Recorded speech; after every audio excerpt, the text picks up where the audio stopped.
Sairam electronics and batteries आणि Bajaj finance घेऊन येत आहे आपल्यासाठी भव्य lucky draw. Dussehra Diwali bumper lucky draw offer. Total 21 बक्षीस.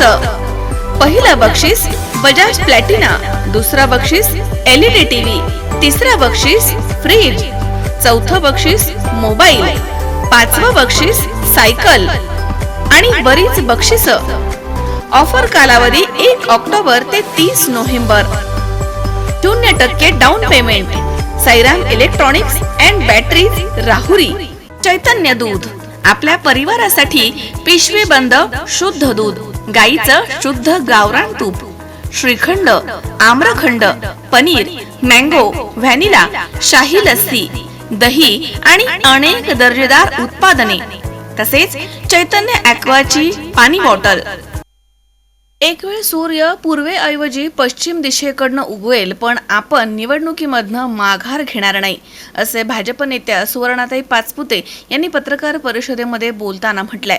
भाजपमधनं 20 वर्षांपूर्वी राजकीय कारकीर्द सुरू करून गेले 20 वर्ष भाजपला प्रतिकूल अनुकूल परिस्थितीमध्ये साथ देणाऱ्या सौ सुवर्णा पाचपुते यांनी 2.5 महिन्यांपूर्वी श्रीगोंदा विधानसभा मतदारसंघामध्ये फिक्स उमेदवार म्हणून फ्लेक्स लावून मतदारसंघामध्ये दौरा केल्यामुळे त्या प्रकाश झोतामध्ये आल्या.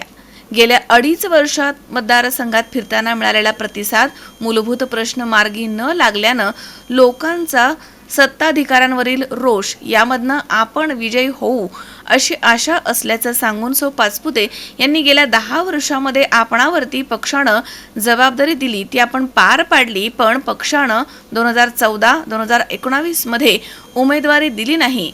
त्या बदल्यात जिल्हा परिषद निवडणुकीमध्ये उमेदवारी देण्याचा शब्द वरिष्ठांनी दिला आणि तो देखील स्थानिक पदाधिकाऱ्यांनी जाणीवपूर्वक पाळला नाही असा आरोप केला. आणि 2014 मध्ये भाजपनं कामाला लागा असा आदेश दिला, पण पक्षामध्ये नव्या नेतृत्वाच्या प्रवेशानं उमेदवारी रद्द झाली. पण आपण पक्षवाढीसाठी काम केलं. विद्यमान आमदार बबनराव पाचपुते यांच्यासाठी प्रचार केला.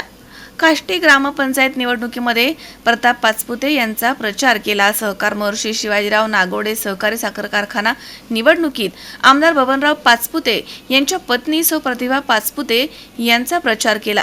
लोकसभा निवडणुकीमध्ये सुजय विखे यांचा प्रचार केला. त्यामुळे पक्ष नक्कीच दखल घेईल. लोकांची मागणी काय आहे याचा आदर पक्ष करेल असं त्यांनी म्हटलंय. तसेच सौ पाचपुते यांनी पक्षानं आपणास उमेदवारी द्यावी, कारण भाजप घराणेशाहीचा पुरस्कार करणारा पक्ष नाहीये.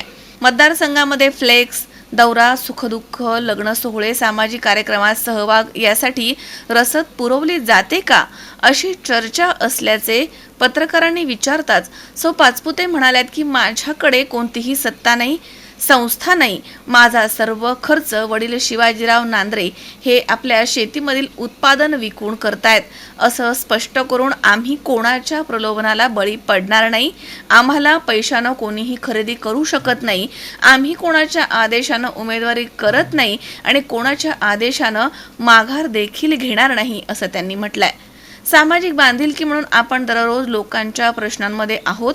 मतदारसंघामध्ये कुकडी, घोड आवर्तन, डिंभे, माणिकडोह बोगदा, टाकळे उपसा जलसिंचन प्रकल्प, उपजिल्हा रुग्णालय, कृषी महाविद्यालय हे पारंपरिक प्रश्न राजकीय नास्तेमुळे सुटू शकले नाहीयेत.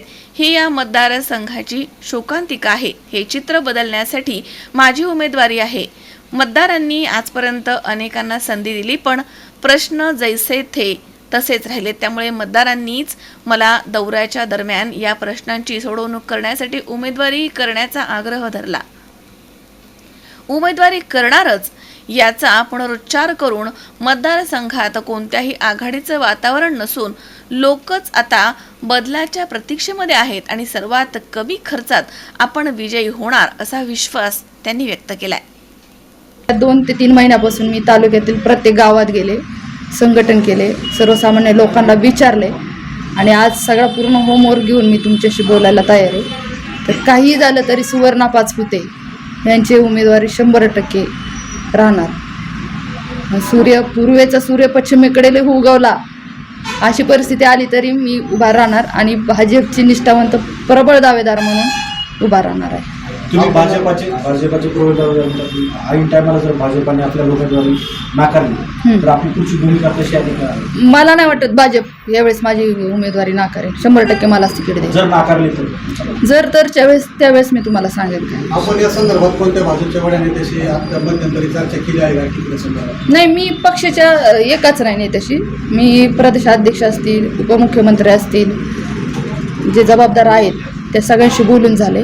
मी तयारी करते हे मी त्यांना सांगितलं. मतदारसंघातले कामच काय झाले मला प्रश्न पडतो. मी फिरते तर रस्त्याचे प्रश्न तसेच, पाणी प्रश्न तसाच, वीज प्रश्न तसाच, सर्वसामान्यांचे जे तहसीलचे आणि पंचायत समिती पोलीस स्टेशनचे कामं सुद्धा त्यांचे होत नाहीत. विद्यमान आमदार म्हणून शेवटी सरकार, महायुतीचं सरकार चांगल्या पद्धतीने निधी देते आणि ते आमदार तोपर्यंत त्यांच्या माध्यमातूनच ते कामं होते. कारण महायुतीचं सरकार केंद्रात पण आहे, राज्यात पण आहे. भरपूर निधी त्यांच्या माध्यमातून सगळ्याच तालुक्यांना राज्याच्या मिळतोय, तसं आपल्या तालुक्यालाही मिळतोय. श्रीगोंदा तालुक्यात ज्यावेळेस मी फिरले त्यावेळेस लक्षात आलं की प्रस्थापितांच्या विरोधात वातावरण आहे, कारखानदारांच्या विरोधात वातावरण आहे. तीच लोक फक्त पक्ष बदलून समोर येत आहेत. आणि मी 2014 पासून बघते की लोकांना नवा चेहरा, काम करणारा चेहरा, समाजात असणारा चेहरा आमदार पाहिजे. पण काय होते, दरवेळेस पक्ष तीच चेहरे देत आहेत. आणि आज अशी अवस्था आहे की मला लोक म्हणत आहेत कसंही उभा राहा पण तुम्ही उभा राहा. त्यामागं माझे वडील आहेत शेतकरी, त्यांच्या शेतीवर गेल्या 15 वर्षापासून तालुक्यामध्ये सुखदुःखांना सगळ्याच कामासाठी माझी गाडी फिरते. आणि हे जर कुणाला हे करायचं असलं तर त्यांची जाऊन शेती बागा ते कशा पद्धतीने करत आहेत. ऊस नाही, कांदा आणि डाळिंबाच्या शेतीवर 15 वर्ष झाले श्रीगोंदा तालुक्यात माझी गाडी फिरते. श्रीगोंदा तालुक्यातील एकही रुपया मी आत्तापर्यंत घेतला नाही. पक्षाचाही एकही रुपया माझ्या गाडीसाठी खर्च झालेला नाही. आणि सुवर्णा पाचपुतेला विकत घेणारा किंवा माझी किंमत करणारा माणूस अजूनपर्यंत नाही आणि जन्माला पण येणार नाही, एवढं मी सांगते. आणि का बरं शेतकऱ्याची मुलगी आमदार होऊ शकत नाही का? सर्वसामान्य घरातली व्यक्ती आमदार होऊ शकत नाही का पात्रता असताना? का त्यांच्याविषयी शंका तुम्ही तयार करताय? का अफवा पसरवताय? हे कुठंतरी थांबलं पाहिजे हो. आतापर्यंत तुम्ही सगळ्यांना त्याच्यातच मोजत आलात आणि अजूनही तिचे, पण जनता दाखवेल तुम्हाला निवडणूक झाल्यानंतर काय त्यांचा निर्णय तो. निवडणूक सोडली नाही. ग्रामपंचायत त्यांच्या मुलाची, कारखाना त्यांच्या बायकोचा, जिल्हा परिषद त्यांच्या भावाची, विधानसभा त्यांची, सगळ्या निवडणुका आम्ही उन्हात तानात फिरून तोंडाची खापरं हुसतोवर फिरलोय आम्ही. त्यांनी केली पाहिजे मदत. सुहास कुलकर्णी, C24 तास, श्रीगोंदा.